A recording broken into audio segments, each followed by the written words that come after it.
Vous pensez bien faire en faisant des compliments aux personnes noires, sauf que c'est peut-être raciste et très certainement mal pris. Mais ne vous en faites pas, je vais vous expliquer pourquoi. Ce qui revient le plus, que j'entends souvent en tant que personne noire et qui m'insupporte, c'est le mot black. En France, on a du mal à dire noir parce que tout ce qui est noir dans le vocabulaire courant est négatif. Et le problème, c'est qu'on ne veut pas affronter cette réalité et donc on passe par le mot black parce que les Afro-Américains ont rendu le mot black tendance, trendy. Donc moi, j'aime que les gens m'appellent femme noire parce qu'on est en France.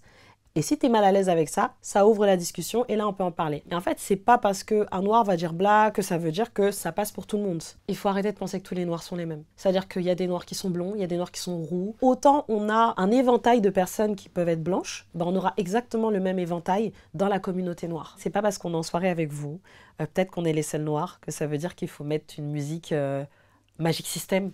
Alors j'ai rien contre le groupe Magic System, mais premier Gaou, c'est bon en fait, ça suffit.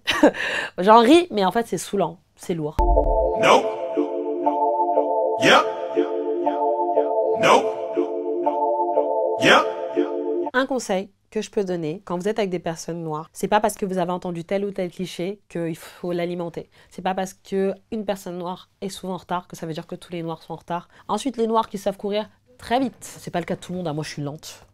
Je suis pas rapide, hein, je suis pas une athlète. Il y a deux autres clichés aussi que je souhaitais dire qui sont très importants. C'est les noirs ne savent pas nager ou les noirs ont peur des chiens. Bon, déjà, tous les noirs n'ont pas de problème avec la natation et tous les noirs n'ont pas de problème avec des chiens. Mais il y a quand même des traumas qu'on a hérités de l'esclavage puisque il y a des chiens, des races de chiens qui ont été élevés et domestiqués pour justement aller chasser les esclaves en fuite. Il y a des esclaves qui ont été bouffés par des chiens. Les colons partaient toujours avec un chien. Vous savez, les traumatismes se transmettent par l'ADN. Donc parfois, ça peut révéler un trouble par les ancêtres. La natation, c'est pareil. Il faut savoir que le rapport à l'eau, on a fait en sorte que les Noirs n'apprennent pas à nager pour ne pas qu'ils puissent s'enfuir d'une île à une autre. Mais personne ne s'est posé la question, attendez, pause.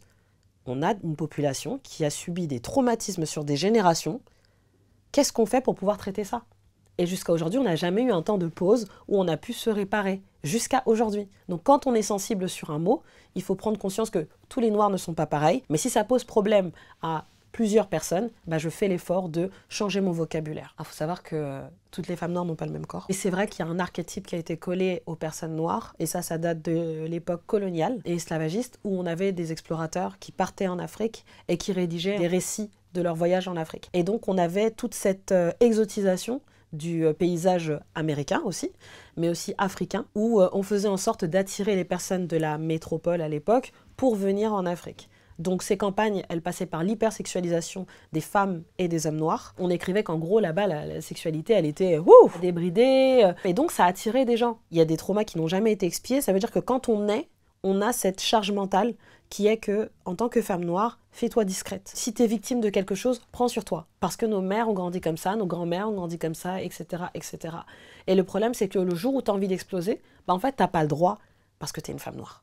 Et si tu exploses, tu vas passer pour la femme noire en colère. Si tu pleures, on va trouver un moyen de dire que tu es agressive, que tu es méchante. Mais les hommes noirs aussi, c'est pareil. Parce qu'ils ont peut-être un physique qui peut être imposant. Tout de suite, on va se dire, c'est un bandit, c'est un méchant, c'est un violeur, c'est un nanana. Tout ça parce que tout est marqué par le corps et par l'apparence. Tout l'archétype qu'on a collé à la femme noire qui était censé être négatif, aujourd'hui est devenu positif quand c'est quelqu'un d'autre qu'une femme noire qui le porte. Par exemple, on va parler des formes généreuses de Kim Kardashian, alors qu'on avait déjà des formes généreuses dans les années 90 et même avant, portées par des femmes noires, mais on disait que c'était négatif. Alors tout ça, ça nous ramène à un super vocabulaire qui a été développé par les Afro-Américains. Par exemple, le blackfishing, ça va être des personnes qui ont des avantages dans la société et qui vont se permettre de temps en temps, voire régulièrement, de semer le doute en fait sur leur origine. Donc en se grimant un peu le visage, donc la limite du blackface, et en adoptant les codes, peut-être les lèvres pulpeuses, et en même temps elles vont se faire des coiffures afro, des tresses, etc. Le problème, c'est pas de faire des tresses, c'est que ces personnes-là ne se rendent pas compte, enfin si, elles s'en rendent compte consciemment ou inconsciemment, qu'elles sont valorisées parce que leur couleur de peau leur donne un certain avantage par rapport à d'autres femmes. Durant la période esclavagiste, il y avait énormément de noirs pour avoir accès à la liberté qui souhaitaient se faire passer pour des blancs.